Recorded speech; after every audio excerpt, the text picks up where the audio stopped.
Sementara itu, Pengadilan Negeri Surakarta hari ini melanjutkan mediasi gugatan dugaan ijazah palsu Presiden ke-7 Joko Widodo. Pada mediasi kali ketiga ini, sikap kuasa hukum Jokowi tetap menolak permintaan tergugat, yakni menunjukkan ijazah asli Jokowi. Pihak Jokowi pun menegaskan ingin melanjutkan proses ke persidangan agar penggugat bisa membuktikan dalilnya. Sementara dari penggugat mengaku siap untuk beradu fakta dan argumen bila lanjut ke persidangan.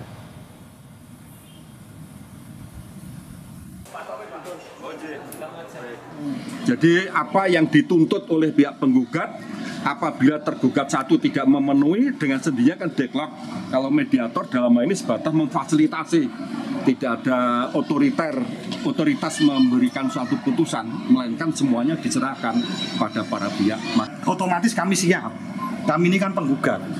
Kami juga akan membuktikan dalil-dalil dan lain sebagainya, bukti-bukti ya tentunya kan akan kami gelar di persidangan, kan begitu. Biro Hukum Universitas Gadjah Mada mengaku sudah mengetahui adanya gugatan yang dilayangkan seorang pengacara bernama Komarudin kepada Civitas Akademika terkait ijazah Jokowi. Komarudin yang berkedudukan di Makassar menggugat Rektor UGM bersama Wakil Rektor hingga pembimbing akademik Joko Widodo bernama Kasmujo.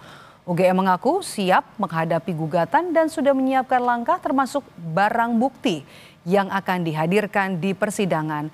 Sidang perdana akan digelar pada 22 Mei mendatang di Pengadilan Negeri Sleman.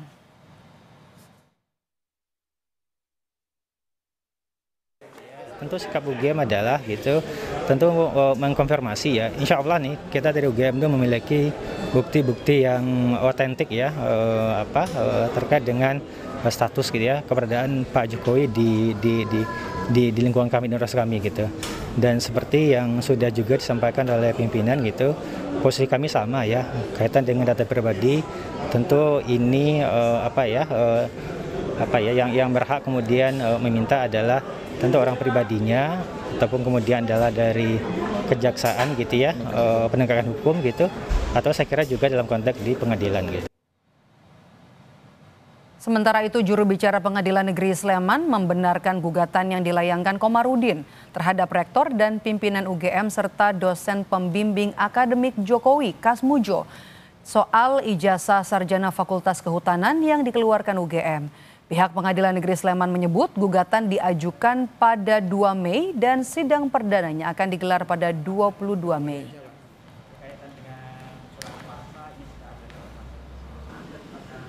Insinyur H. Komarudin ya, SHMM sebagai penggugat. Alamatnya ini di Jalan Todopuli 5 nomor 27 Makassar ya. Beliau telah memasukkan gugatan yang berkaitan dengan adanya mantan Presiden Indonesia ya, RI.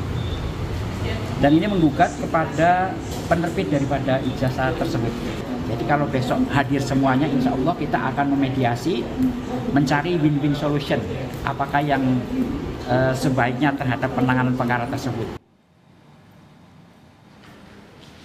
Dan saudara, inilah sosok Komarudin, warga Makassar yang menggugat Rektor dan pimpinan UGM serta dosen pembimbing Jokowi terkait polemik ijazah Presiden ke-7 Jokowi. Menurutnya, gugatan tersebut dilakukan lantaran UGM dinilainya membiarkan polemik ijazah Jokowi terus berlangsung. Ia pun mengusulkan perlunya tim khusus untuk menguji keaslian ijazah Jokowi.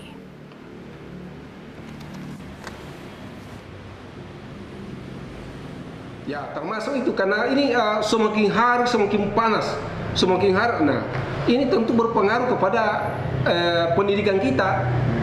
Kenapa bisa begini? Kenapa harus ada ijazah palsu?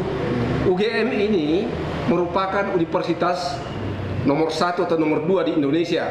Tentu kalau nomor 1, nomor 2 itu dari segi administrasi itu sudah divalidasi bahwa UGM ini sudah layak mendapatkan sertifikat ISO. Ya kalau semua yang pendukung kalau bisa dihadirkan Dan ini nanti kita minta supaya diuji oleh satu tim, mungkin tim gabungan, supaya tidak curiga-mencurigai. Lebih lengkap tentang sidang perdana dengan tergugat Rektor UGM dan pemanggilan saksi atas tudingan ijazah palsu Jokowi, kita tanyakan kepada jurnalis Kompas TV Michael Aryawan di Yogyakarta dan jurnalis Kompas TV Niko Anggriawan dan juru kamera Sabta Yoga di Polda Metro Jaya. Kita ke Jogja dulu. Michael, apa saja yang sudah dipersiapkan Pengadilan Negeri Sleman jelang sidang perdana Rektor dan pimpinan UGM soal ijazah Jokowi?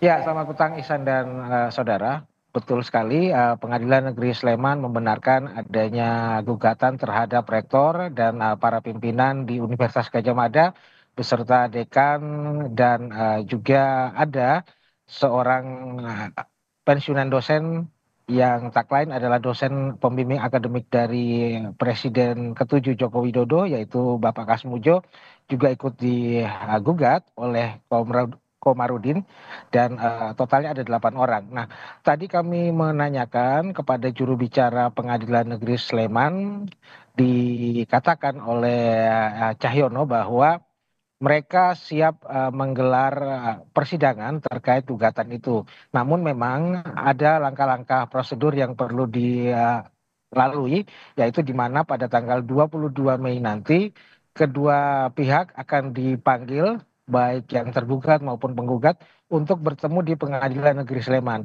Nah, di situ belum akan dilakukan sidang, tetapi akan ditanyakan kepada keduanya apakah mereka siap untuk dimediasi. Nah, jika dari kedua pihak atau pihak-pihak yang terkait dengan kasus ini mau dimediasi, maka mediasi akan dilakukan. Nah, mediasi ini pun tidak hanya berlangsung singkat, misalnya 1 hari, tidak. Karena mediasi akan berlangsung cukup lama, antara waktu seminggu hingga 4 minggu. Nah, dari mediasi itu jika ternyata nanti tidak ditemukan titik temu dari pihak-pihak yang berperkara di Pengadilan Negeri Sleman, maka akan dilakukan sidang perdana yang tentu saja nanti akan ditentukan selanjutnya. Demikian, Ihsan. Michael, sejauh ini respons dari penggugat dan tergugat terkait dengan pemanggilan mediasi ini seperti apa? Ya, untuk pihak Universitas Gadjah Mada kami hubungi melalui kontak telepon dan juga ditemui oleh rekan kami di Solo tadi. Mereka menyatakan bahwa Universitas Gadjah Mada siap dengan segala langkah hukum yang dihadapi mereka, dan mereka juga akan memberikan bantuan hukum kepada salah satu tergugat, yaitu Bapak Kasmujo, yang mana nanti akan ditangani oleh Fakultas Kehutanan Universitas Gadjah Mada. Nah, kemudian tadi kami juga menanyakan ke Pak Kasmujo, dia juga menyatakan memang secara pribadi dia tidak siap, tetapi nanti jika dibantu oleh pihak UGM maka tentunya dia akan melalui proses itu. Nah, untuk Komarudin tentu saja kita harus menunggu konfirmasi berikutnya. Demikian, Ihsan. Baik, terima kasih Michael langsung dari Jogja. Saudara, kita bergeser ke Polda Metro Jaya. Hari ini polisi memeriksa YouTuber Michael Sinaga terkait tuduhan ijazah palsu Jokowi. Selamat sore. Niko, kenapa polisi memanggil YouTuber Michael Sinaga di kasus tuduhan ijazah palsu Jokowi? Ya, Insat, sudah kurang lebih pukul 16.30 waktu Indonesia Barat, itu artinya sudah 4 jam lebih YouTuber pemilik akun channel Sentana TV Michael Sinaga diperiksa sebagai saksi dalam kasus tuduhan ijazah palsu milik Presiden Republik Indonesia ke-7 Joko Widodo. Hingga saat ini belum ada keterangan resmi baik dari polisi maupun dari Michael Sinaga terkait dengan hasil pemeriksaan tersebut. Namun tadi sebelum memasuki gedung Direskrimum Polda Metro Jaya untuk dilakukan pemeriksaan, Michael sempat menyebut bahwa dirinya ini diperiksa karena adanya pemanggilan kepada Roy Suryo dan juga Raymond Sianipar dalam salah satu agenda podcastnya di Sentana TV beberapa waktu lalu. Dan dalam keterangan kepada awak media pada tadi siang, Michael juga menyatakan bahwa pemanggilan Roy Suryo dan juga Raymond Sianipar ini dilakukan untuk menghiasi kontennya, seperti itu.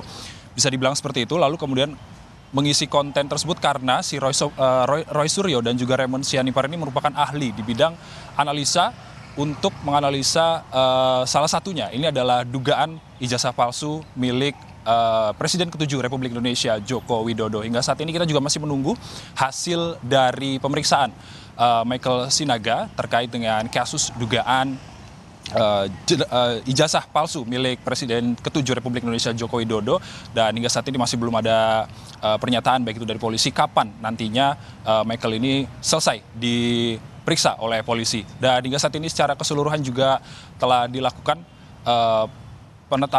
dilaporkan 5 orang terkait dengan tuduhan ijazah palsu ini, diantaranya adalah Roy Suryo dan juga ada Raymond Sianipar, lalu ada salah satu tokoh Rizal Fadilah dan juga Dr.